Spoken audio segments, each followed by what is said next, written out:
So today I'm going to talk about clinical trials for cancer patients.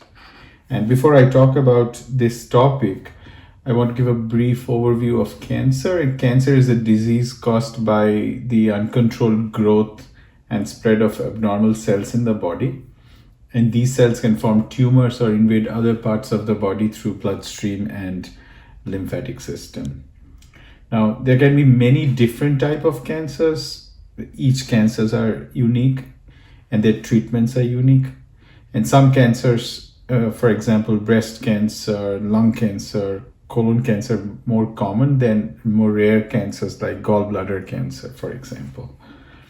Now, in today's presentation, what I have tried to do is I've tried to focus on clinical trials for cancer patients.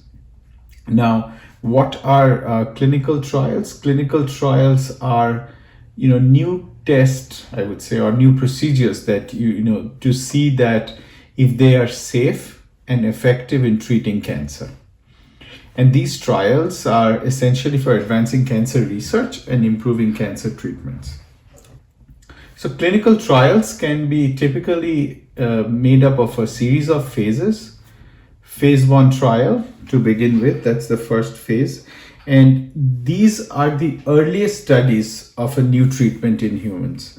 And the main goal of these trials is to determine the maximum dose of the treatment that can be safely given to patients.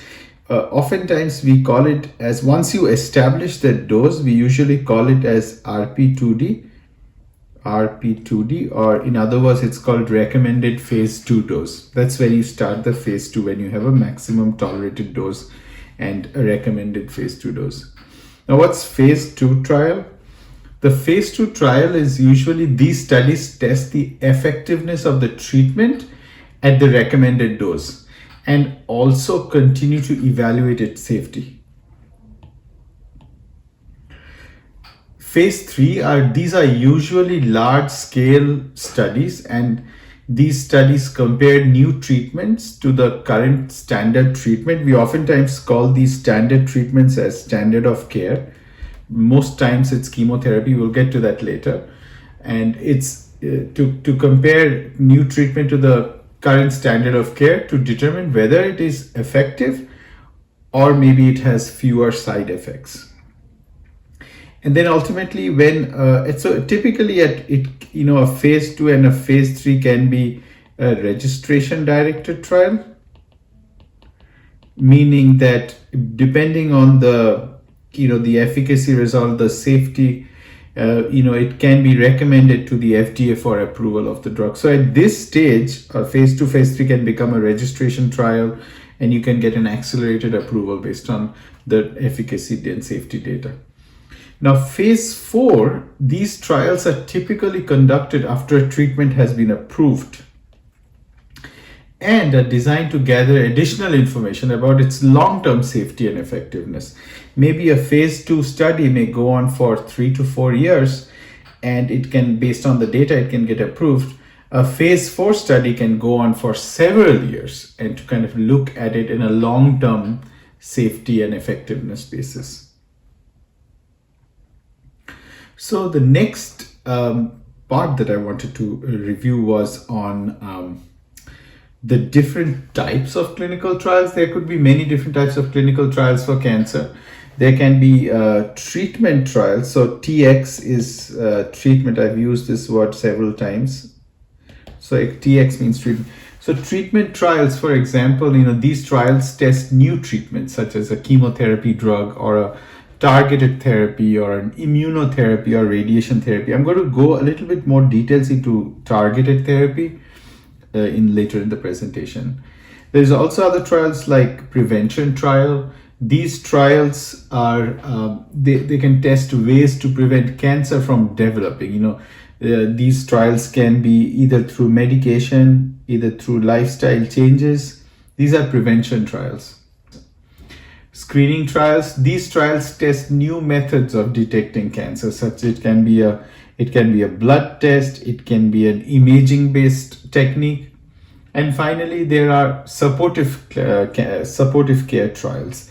And these trials test to improve the QOL, or which is called the quality of life. So quality of life trials, for example, a pain management or maybe a psychological support. So these are the different, and these are just a few examples of the different type of clinical trials.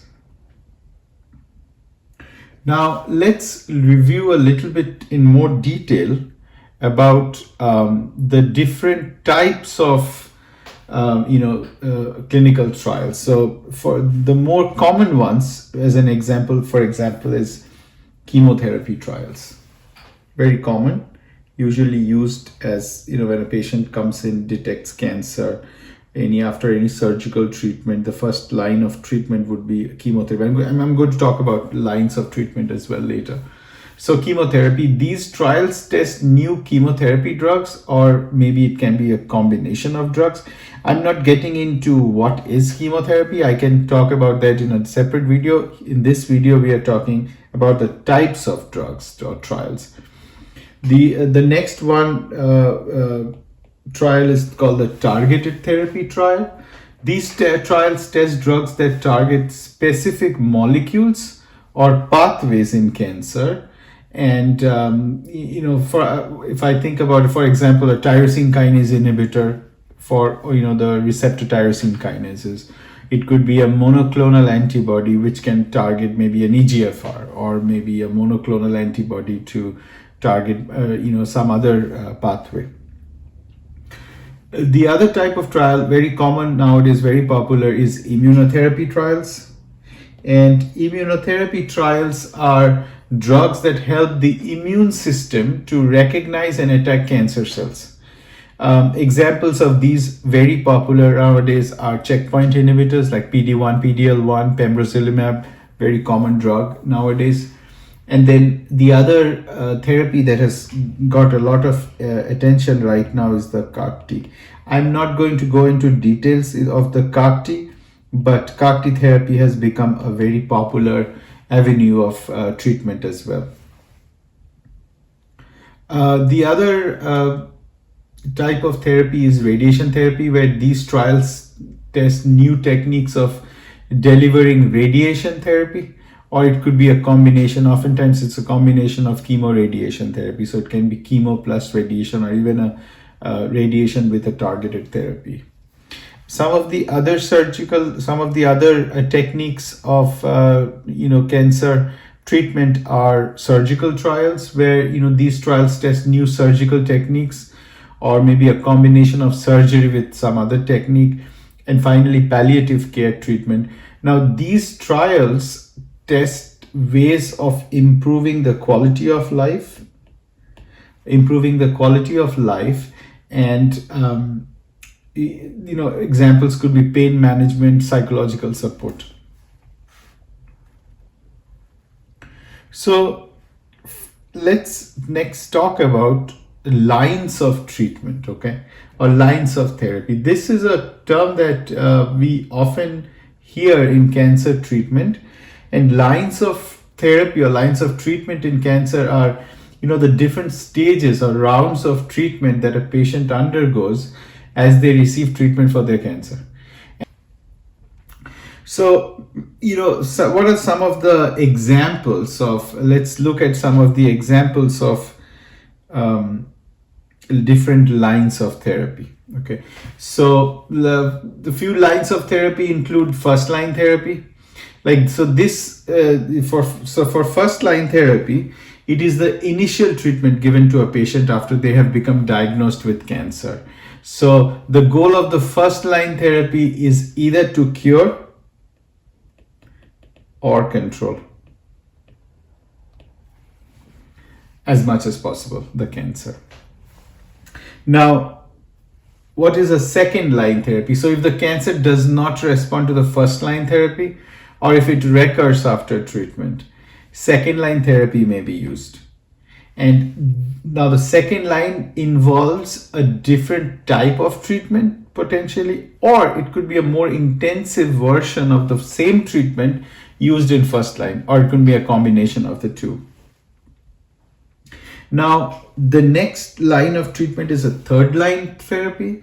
Now, if a cancer continues to progress despite first and second line therapies, which happens a lot of instances, a third line of therapy may be used. And this often involves experimental or more aggressive treatments that may have more severe side effects. So this is the third line of treatment. And oftentimes when a new drug is being tested, oftentimes, third line, second line, third line are the preferred start for any targeted therapy. And once you see a clear signal in terms of efficacy and safety, then you gradually going from third line to second line to first line. Two other clinical therapy that is worth mentioning. One is maintenance therapy. So let's suppose that the cancer has been controlled or has reduced in size by the initial therapy. Maintenance therapy may be used to keep the cancer under control and prevent it from growing or spreading. So that's maintenance therapy. And it could also be, oftentimes maybe after a first line, you're giving a maintenance dose, because during the first line, the cancers tend to respond quite a bit. So maybe there is a first line, then maintenance, and as it progresses, then you are going towards a second line or a third line with either a recurrent or a refractory cancer setting.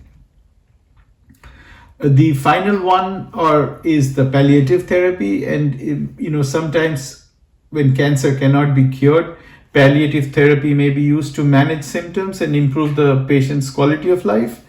And again, this involves pain management, symptomatic relief, emotional support, spiritual support. All of this is under the palliative therapy regime.